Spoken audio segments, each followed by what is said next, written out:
मेरा आपसे एक सवाल है, क्या होगा अगर आप अपनी डाइट में से शुगर और कार्बोहाइड्रेट को 2 हफ्ते के लिए हटा देंगे?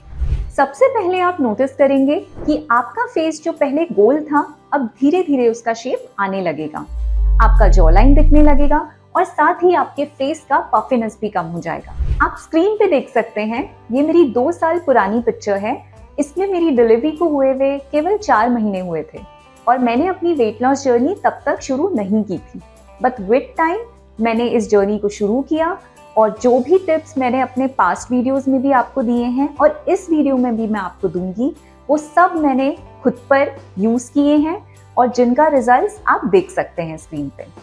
अब जैसा कि आप स्क्रीन पे देख सकते हैं, ये मेरी आफ्टर पिक्चर है, करंट पिक्चर है, जिसमें आप देख सकते हैं कि मेरे फेस का पफिनेस कम हुआ है। मेरा जो चेहरा जो पहले गोल हो गया था वो शेप में आ गया है, मेरी जॉ लाइन दिखने लगी है। तो ये सारे बेनिफिट्स मुझे हुए हैं जिसमें मैंने शुगर और कार्बोहाइड्रेट्स को कंट्रोल किया है, जिसके रिजल्ट्स आप देख सकते हैं। शुगर और कार्बोहाइड्रेट को कंट्रोल करने से आपका पेट या शरीर का मिड सेक्शन भी कम होने लगेगा और इसका कारण ये भी होगा कि आपका लिवर फैट रिलीज करने लगेगा, मतलब आपके फैटी लिवर की समस्या हल हो जाएगी। वैसे एक फैक्ट की बात बताऊं तो अगर आप नीचे देखें और आपको आपके टोज नहीं दिख पा रहे हैं क्योंकि आपका पेट बीच में आ रहा है, तो समझ लीजिए कि आपको फैटी लिवर की समस्या है।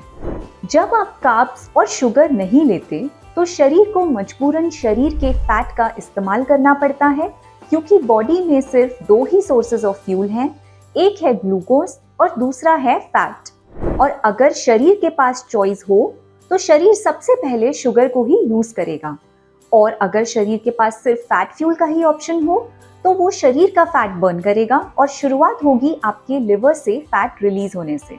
दूसरा, ऐसे 4 ऑर्गन्स हैं जिस पर आपके शुगर और कार्बोहाइड्रेट को कम करने से सकारात्मक प्रभाव पड़ता है और शरीर में इन्फ्लेमेशन और स्टिफनेस नहीं होती है। मैं उस इन्फ्लेमेशन की बात नहीं कर रही हूँ जो दिखती है, मैं उस इन्फ्लेमेशन की बात कर रही हूँ जो दिखती नहीं है लेकिन आपके सॉफ्ट टिश्यूज और आर्टरीज में होती है। जैसे सबसे पहले आंखें। शुगर का हमारी आंखों पर बहुत ही बुरा प्रभाव पड़ता है, इसलिए कई बार आपने देखा होगा कि डायबिटिक पेशेंट्स को डायबिटिक रेटिनोपैथी और कैटरैक्ट की समस्या हो जाती है। और जब आप शुगर और कार्बोहाइड्रेट नहीं लेंगे तब आपको आंखों से धुंधला दिखना बंद हो जाएगा, आप ज्यादा क्लैरिटी के साथ देख पाएंगे। ऐसा इसलिए होगा क्योंकि आपके आंखों के पास जो नर्व्स हैं उनमें इन्फ्लेमेशन नहीं होगा। आपका किडनी फंक्शन भी इम्प्रूव हो जाएगा।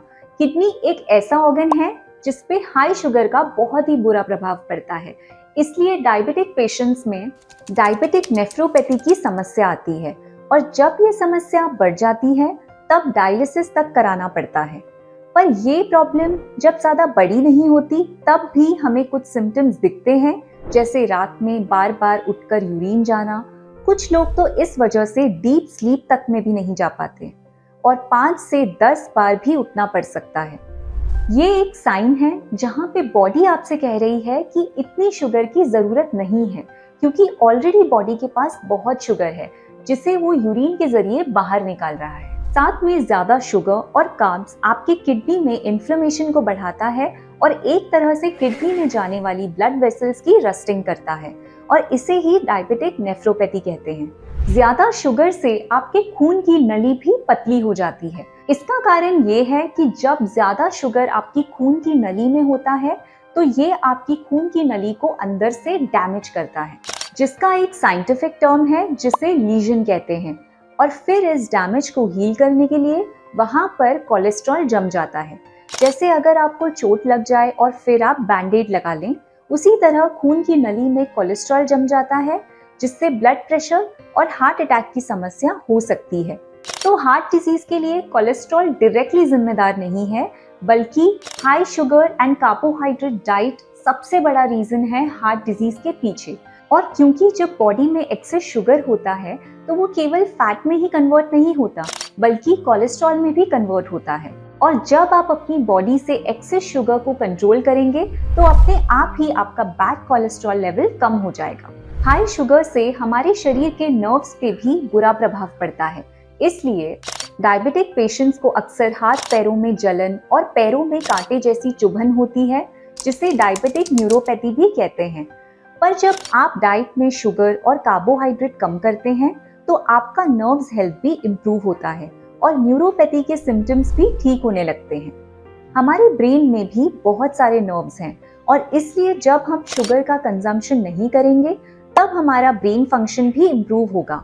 हमारा फोकस, कॉग्निटिव फंक्शन मतलब कोई चीज याद रखने की क्षमता भी इम्प्रूव होती है और आपका मूड भी अच्छा होता है। और बात लॉजिकल है। आप ही सोचिए, अगर किसी को टाइप 2 डायबिटीज है तो डायबिटीज एक बीमारी है जिसमें ब्लड शुगर लेवल बढ़ा हुआ रहता है। तो इसका सिंपल इलाज क्या है?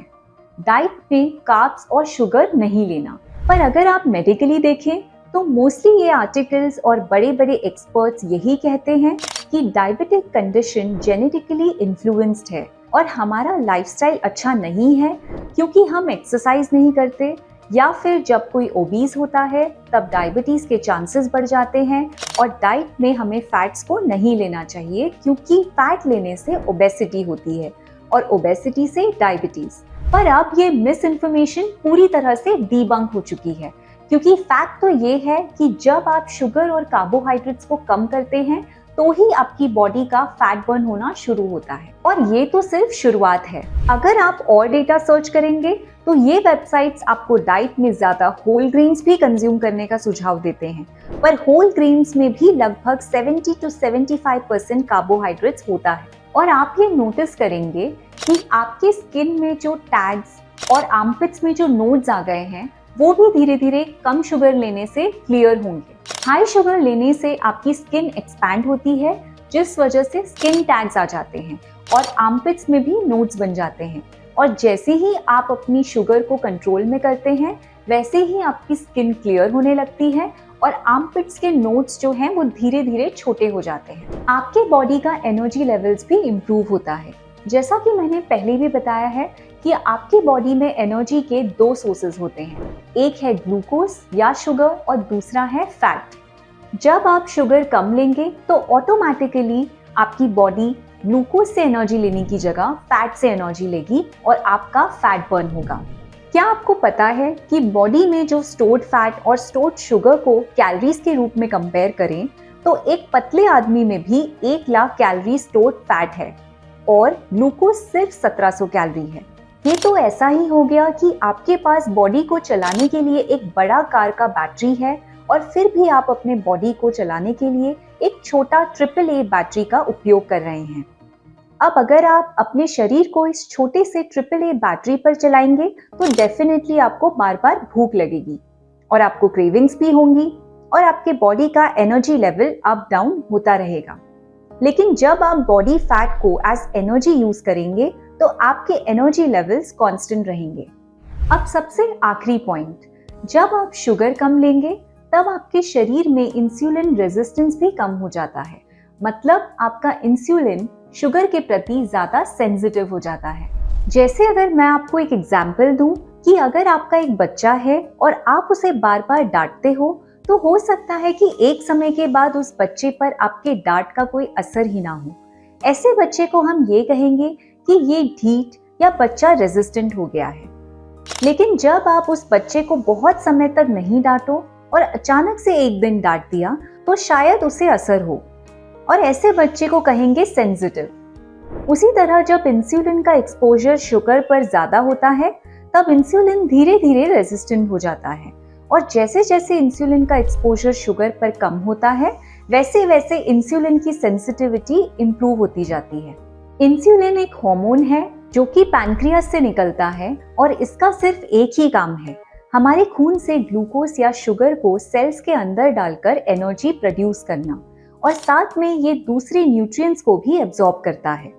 पर जब इंसुलिन का रेजिस्टेंस होता है तब बाकी के सारे न्यूट्रिएंट्स भी हमारे शरीर में अच्छे से एब्जॉर्ब नहीं हो पाते और इंसुलिन रेजिस्टेंस ही जितने भी समस्या होती है उसका जड़ है। अगर आप इंसुलिन रेजिस्टेंस को कम कर लें तो आप सारी लाइफस्टाइल डिजीजेस से मुक्त हो सकते हैं और इंसुलिन रेजिस्टेंस से इंसुलिन सेंसिटिविटी तक का आपका सफर आप केवल कार्बोहाइड्रेट्स और शुगर को कम करके ही कर सकते हैं। वैसे अगर आपको और डिटेल में समझना हो कि इंसुलिन रेजिस्टेंस क्या है, तो इस पर हमने एक वीडियो भी बनाई है जिसका लिंक मैं डिस्क्रिप्शन बॉक्स में शेयर कर दूंगी। Thank you friends. अगर आपको हमारा ये वीडियो पसंद आया है तो इस वीडियो को लाइक एंड शेयर जरूर करें और हमारे चैनल को जरूर सब्सक्राइब करें और बेल आइकन को भी प्रेस करें ताकि आपको आने वाले अपडेट्स मिलते रहें। मैं पूजा अग्रवाल मिलती हूँ आपसे नेक्स्ट वीडियो में।